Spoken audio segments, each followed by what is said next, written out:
तालियां बजाइए आप।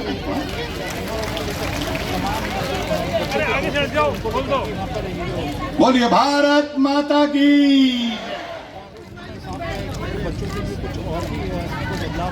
माननीय मुख्यमंत्री महोदय,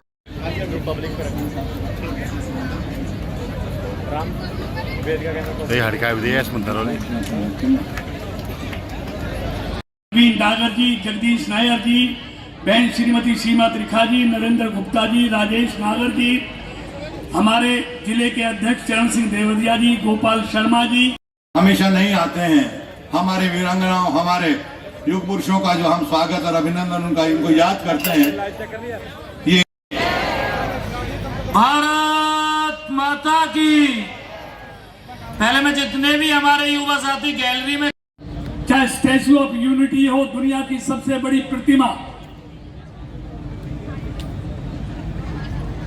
आज हिंदुस्तान में लगाई जाती है। आज इंडिया गेट पर सुभाष बोस जी की प्रतिमा मोदी जी की सरकार लगाती है।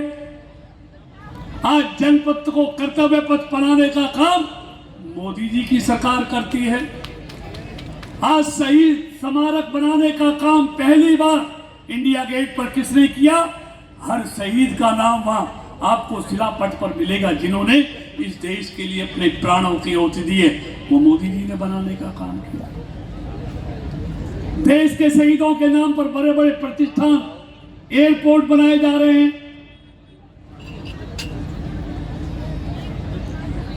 इसलिए सरकार ने, मैं ज्यादा नहीं कह रहा,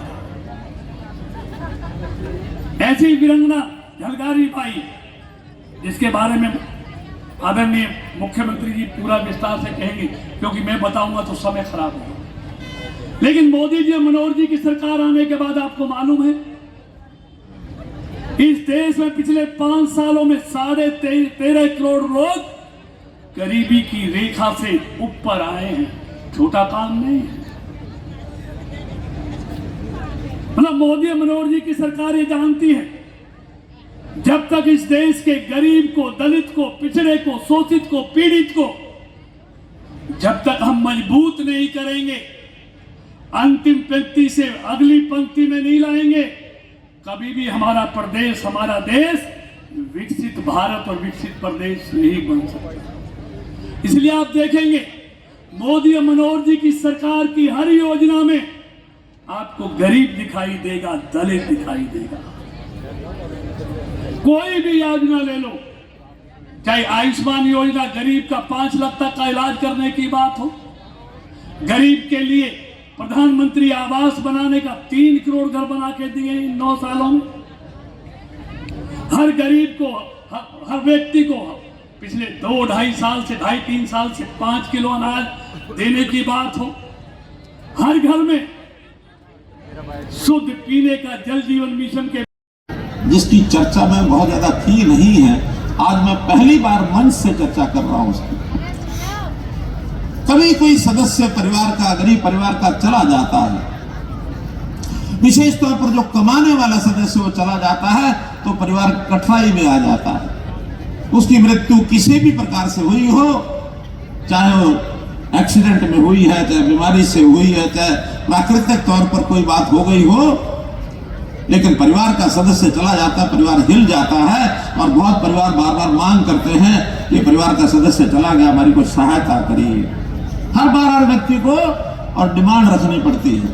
हमने पिछले कुछ समय से ये डिमांड वाला विषय खत्म कर दिया, और गरीब परिवार जिसकी आय 1,80,000 रुपए से कम है, जो बीपीएल है, उसके लिए राशि निश्चित कर दी है। अलग अलग आय वर्ग के हिसाब से अलग अलग की है, उसके भी कारण आप समझ सकेंगे जब मैं बताऊंगा। 6 साल से 12 साल किसी भी बच्चे का किसी भी कारण से निधन होगा, उसको 1 लाख रुपए मिलेगा। यह कोई खुशी की बात नहीं है, लेकिन मन में पीड़ा आती है कि कुछ ना कुछ परिवार की सहायता की जाए। 12 से 18 साल की आयु में एक नौजवान होता है, उसका देहांत होता है, दुख भी होता है, लेकिन फिर भी 2 लाख रुपए परिवार को उसका हम देंगे। अगर 18 से 25 तक किसी नौजवान का देहांत हो जाए तो उसको 3 लाख रुपए देंगे, गरीब परिवार है तो उसको देंगे। और 25 से 45 क्योंकि ये कमाने वाले नौजवान कमाने वाले व्यक्ति होते हैं, ये चला जाता है परिवार का ताना बाना हिल जाता है। उस परिवार को हम 5 लाख रुपया देंगे और 45 से 60 वालों को भी 3 लाख रुपया देंगे। तो अलग अलग श्रेणी के हिसाब से 1 लाख, 2 लाख, 3 लाख, 5 लाख, 3 लाख, इस प्रकार से हम ये परिवारों के उन सदस्यों को अपने आप जाएगा, किसी को अप्लाई करने की जरूरत भी नहीं होगी। हाँ, जब तक अप्लाई करने की बात कहते हैं तब तक आप सूचना जरूर दो, क्योंकि देहांत होने के बाद सूचना देनी पड़ेगी। तो सूचना के आधार पर हम अपने एडीसी के यहाँ एक जानकारी दे सकते हैं। हमें ओल्ड एज पेंशन बुजुर्गों की 60 साल का होने के बाद उसके घर में बैठे उसकी पेंशन पहुंचाने का काम कर रहे हैं, उसको अप्लाई करने की जरूरत नहीं है। विधवा बहनें, दुर्भाग्य होता है, फिर भी उसकी अगले जनवरी के महीने से 3000 रुपए सबकी पेंशन हो जाएगी। और केवल इनकी नहीं, हमने 2 वर्ग और छांटे हैं। बहनें विधवा हो गई, दुख होता है, लेकिन अगर कोई भाई जिसकी पत्नी का देहांत हो जाए, दुख तो उसका भी होता है नहीं। तो 40 साल की उम्र के बाद अगर कोई भाई विधुर हो गया, उसको भी पेंशन देंगे। और एक कदम आगे, मान लो किसी कारण से गरीब है, 1,80,000 से नीचे आए हैं, 1,80,000 से नीचे आए हैं और किसी कारण से उसकी शादी नहीं हुई, बहुत कारण होते हैं, तो 45 साल की आयु पार करने के बाद महिला हो या पुरुष हो, उसको भी पेंशन दे देंगे। ये दुख तकलीफें हैं समाज की, इन तकलीफों को शायद ही कोई है, ये मेरा परिवार है और इस परिवार के दुख सुख की चिंता मुझे करनी है, इसके दुख सुख की चिंता मुझे करनी है। या कोई पीड़ित है, किसी भी रूप में बीमार है, इलाज होना है, हमने आयुष्मान भारत चिरायु योजना के अंतर्गत 5 लाख रुपए का बीमा कर दिया और सीमा भी जो पहले 1,20,000 रुपया वार्षिक सीमा थी आय की, उसको बढ़ा करके 1,80,000 रुपया कर दिया बीपीएल की आय। जो राशन कार्ड पहले सिर्फ 15 लाख लोगों को हरियाणा में दिए जाते थे राशन इस नाते से, वो बढ़ा करके हमने 39 लाख परिवार उस योजना में ले आए हैं जिनको राशन मिलता है, डबल से भी ज्यादा। हमने ऐसे लोगों के जिनका घर नहीं है, मकान नहीं, उनको मकान मिले। पहले तो प्रधानमंत्री आवास योजना चल रही थी, अब नए सिरे से मुख्यमंत्री आवास योजना ये हमने बनाई है। उसके अंतर्गत ये सब परिवारों को, जो गरीब परिवार है, संपन्न परिवार है, वो अपना काम कर सकते हैं, आगे बढ़ सकते हैं। गरीब परिवार को बढ़ना मुश्किल है, इनके लिए हमने योजनाएं बनाई है।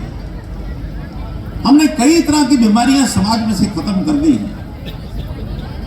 3C को खत्म करना, ये हमने घोषणा की है, करप्शन, क्राइम और कास्ट बेस्ड पॉलिटिक्स।